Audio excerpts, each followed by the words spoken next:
Can I ask you to explore with us kind of the evolving power geometry of the Persian Gulf? How do you see this power geometry evolving now, especially in light of the so-called Arab Spring?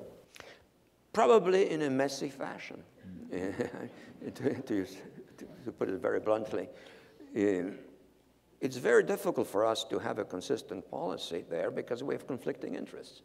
We have a base in Bahrain, a very important base, which is critical to our military supremacy in the Persian Gulf, which needs to be maintained in the short run. But at the same time, it's a base without a solid social foundation, because our presence there politically works in favor of the ruling dynasty and of the Sunni minority that is in charge. I am fearful that the policy of repression that the Bahrain government may be now embarking upon is going to make that even worse.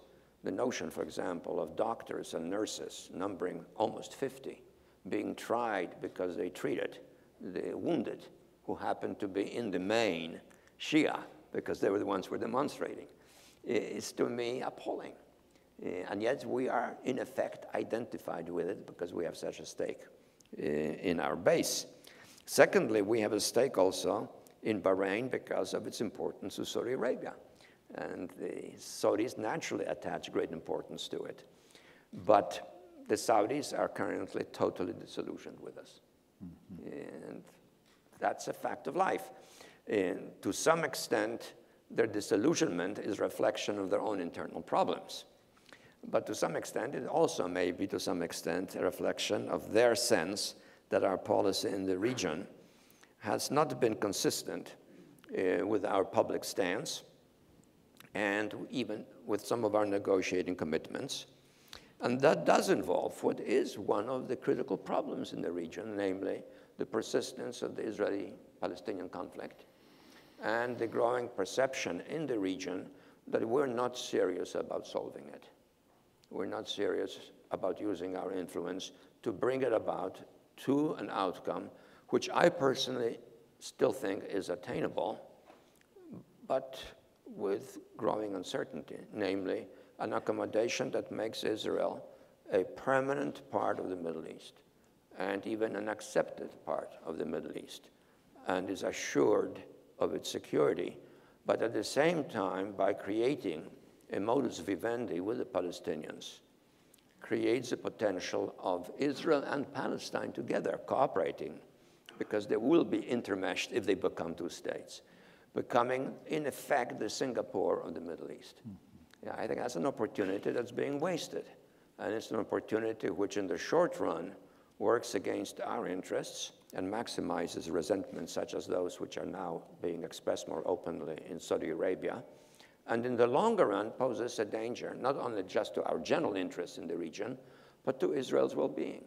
So I'm of the view that, in effect, this aspect of our policy has unfortunately had the effect of then intensifying Saudi suspicions about democratic change.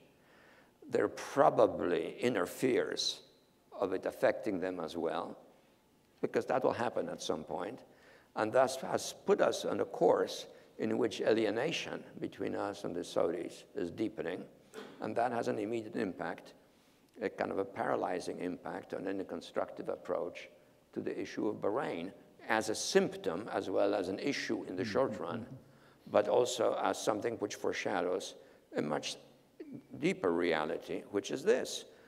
We entered the Middle East as a major power only right after World War II. Till then, it was largely a domain of the British and the French since the Treaty of Versailles, but even somewhat earlier with the French, the British, and the Italians making inroads already in the latter part of the 19th century. All of that came to an end in 1945, and we were welcomed into the region with open arms by the Saudis and others, who saw in us as an international guarantee of their new status of independence. And in that context, we had the relationships with the countries in the region to which I referred earlier.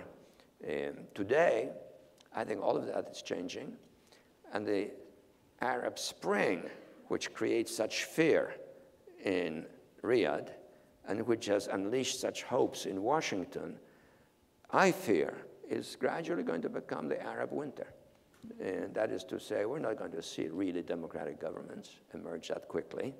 I think the preconditions for that in Egypt, not to mention Syria, are not very promising. I'm skeptical that we will see some serious accommodation between the Israelis and the Palestinians because we have chosen to be passive. We're going to find the Arabs driven by resentment and insecurity, perhaps engaging in conflicting policies among themselves. We're yet to see what's going to happen in Yemen, and then between Yemen and Saudi Arabia, because that's perhaps in the cards next.